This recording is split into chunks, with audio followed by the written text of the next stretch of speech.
బ్రహ్మ మానసపుత్రుడైన కశ్యప ప్రజాపతికి అనేక మంది భార్యలు ఉన్నారు.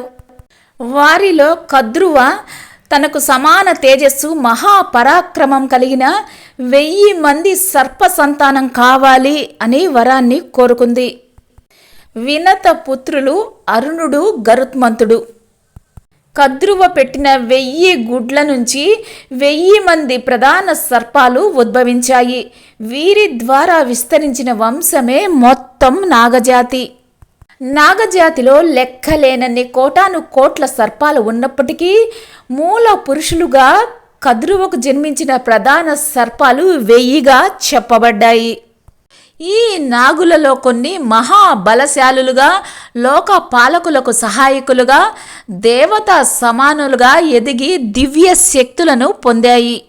వీరే నవనాగులుగా అత్యున్నత స్థానాన్ని పొందారు. నవనాగులలో మొదటివాడు అనంతుడు లేదా ఆదిశేషుడు. కద్రువ కుమారులలో అందరికంటే పెద్దవాడు. ఆదిశేషుడు తన తల్లి, సోదరులు, సవతి తల్లి వినత పట్ల చేసిన కపటాన్ని అసహించుకున్నాడు. సంసార బంధాలను విడిచి బ్రహ్మదేవుడి గురించి ఘోరమైన తపస్సు చేశాడు.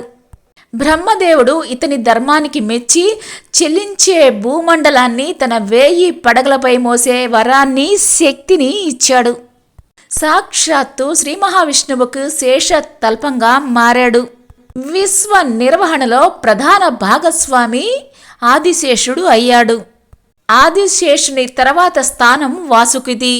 క్షీరసాగర మదనంలో దేవదానవులు అమృతం కోసం మందర పర్వతాన్ని కవ్వంగా వాడినప్పుడు వాసుకి స్వచ్ఛందంగా తాడుగా నిలిచి తీవ్ర వేదనను భరించాడు. ఇతని త్యాగానికి, భక్తికి మెచ్చి పరమశివుడు వాసుకిని తన కంఠాభరణంగా ధరించాడు. శేషుడు భగవద్ సేవకు ప్రత్యక్ష ప్రతీక. ధర్మ పరిరక్షణ కోసం భగవంతునితో పాటు నేరుగా భూమిపై శేషుడు అవతారాలు దాల్చారు.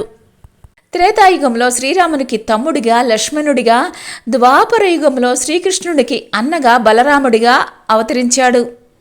తర్వాత పద్మనాభుడు దక్షిణ దిక్కుకు పాతాళలోక నిధులకు అధిపతిగా భావించే నాగ ప్రముఖుడు.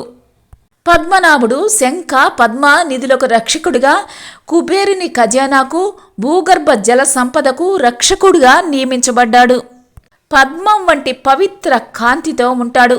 ఆధ్యాత్మిక సాధనలో కుండలిని శక్తి జాగరణకు పద్మనాభ నాగాన్ని ప్రతీకగా ఆరాధిస్తారు.